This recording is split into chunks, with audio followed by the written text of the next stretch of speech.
O primeiro texto que reproduzo abaixo é o reconhecimento honesto por um típico escritor da esquerda, Eduardo Galeano, da perfeita simbiose de dois totalitarismos internacionalistas, a globalização e o comunismo. O segundo é a mais pura declaração da essência do liberalismo, uma denúncia do engano soporífero dos direitos humanos. Desfeitos os utópicos sonhos marxistas da sociedade sem classes e evidenciada a intrínseca ineficiência do chamado socialismo real, os comunistas se unem aos piratas hegemonistas da globalização para a opressão dos povos através da liquidação do Estado Nacional e dos direitos individuais conquistados em séculos de progresso da humanidade. Uns entram nesta espúria sociedade com o know-how de controle de massas acumulado pelo Estado policial marxista-leninista, outros com capital, a tecnologia e o gerenciamento eficiente da produção. É o total esmagamento do indivíduo, tal como concebido na sociedade livre e democrática, e sua transformação numa massa coletivizada sem direitos e liberdades individuais, o retorno à barbárie. Eduardo Galeano, autor de esquerda. Um liberal no sentido clássico rejeitaria a lista de lavanderia de direitos que formam um leito da democracia social contemporânea. Ele reconheceria somente os direitos de um governo limitado que previna a violação da vida, da liberdade e da propriedade. As pessoas devem ser protegidas de serem roubadas, violentadas, assassinadas. Daí o termo direitos negativos. O direito positivo, uma lista ainda em construção, é definida por Richard Pipes, de Harvard, como o direito às necessidades da vida às expensas do público, isto é, o direito a algo que não nos pertence. Moradia, comida, educação, saúde, benefícios para crianças, são direitos positivos, ou seja, são irreais. Um desejo, ou uma necessidade, não são direitos humanos. Se eu tenho direito à comida, alguém deve trabalhar para me alimentar. Ilana Mercer, autora liberal. Dos dois textos acima podemos construir uma verdade que se oculta aos brasileiros, mesmo aos brasileiros cultos, especialistas em áreas afins, alguns formadores de opinião de boa fé. Este início de século tem nos levado a contradições tais, que esta verdade para a qual estes dois textos confluem, a ninguém deveria espantar. Desculpados estão, então, os menos avisados. Do primeiro texto devemos nos deixar estarrecer pela coragem do autor, um homem de esquerda, mas que não se exime de tocar na ferida fundamental, a chaga anticristã do totalitarismo marxista-leninista, misto de horror e burrice, de ofensa à liberdade humana e desprezo ao seu bem-estar. Uma advertência de que o monstro totalitário tem duas faces, uma externa, que atende pelo nome de globalização, e outra interna, que responde ao chamado de Marx e Lenin, que tudo fazem pela instalação de um regime bolchevique, ao melhor estilo dos sovietes, conselhos revolucionários. A mesma lógica leva-nos à perfeita compreensão do segundo texto, de inspiração liberal pura, o qual ressalta o prejuízo que a pletora de direitos inumanos produz em nós ao se parecer a uma conquista da sociedade, quando na verdade é a afirmação de um Estado cada vez mais onipresente e sufocante. Do primeiro devemos ainda captar outra essência, qual seja, a destruição do indivíduo, através de um processo em que o ser humano, forçado a ser cidadão, é compelido a abdicar de sua vontade e identidade, processo paralelo e equivalente à dissolução da vontade e da identidade nacionais. A cobiça internacionalista da face externa corresponde à insana vontade estatólatra e coletivista. Do mundo ao Brasil.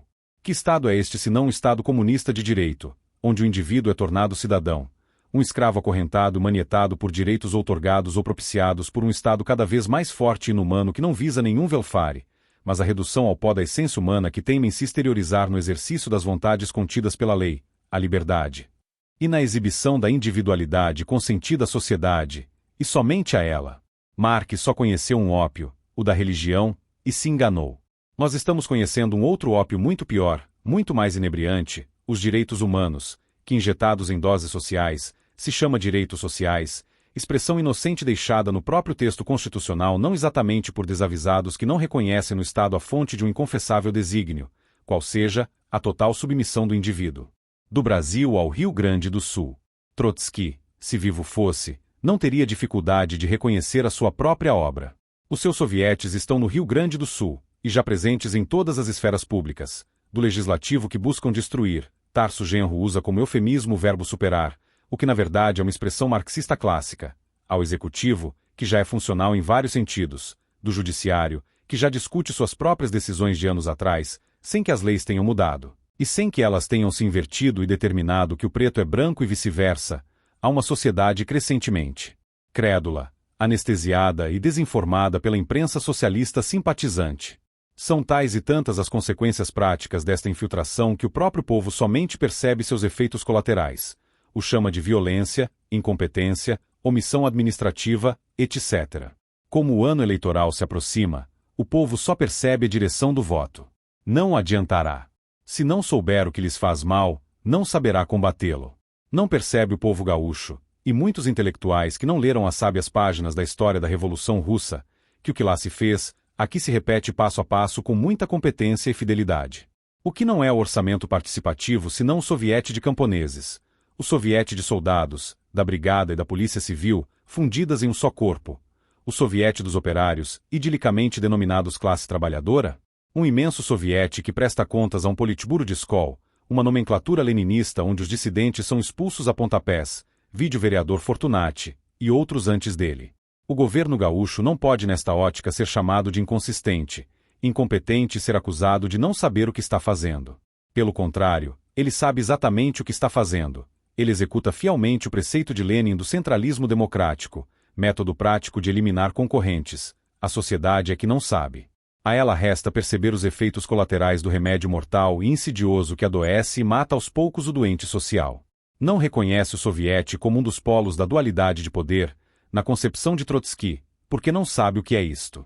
Como não conhece a história do médico, o seu currículo de crimes e o extenso rol de suas vítimas, continua ela, a sociedade, a dar crédito e mais confiança a quem pretende envenená-la e depois aprisioná-la nas paredes de ferro do Estado totalitário depois de vitoriosa revolução.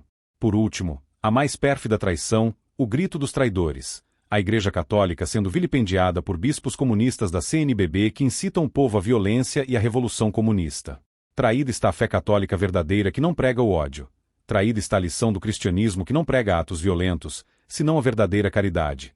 Traída está a fé de um povo inteiro por meia dúzia de bispos católicos que perderam a razão e a dignidade por darem força a uma revolução ateia que os destruirá tão logo não precise mais deles. Uma revolução que toma terras, primeiro dos fazendeiros, depois do próprio patrimônio de São Pedro. Estes bispos católicos comunistas começam a destruir a própria Igreja Católica do Brasil. Amanhã serão eles mesmos. Foi assim na União Soviética e na China. É assim em Cuba. Vivemos em um Estado comunista de direito, de fato.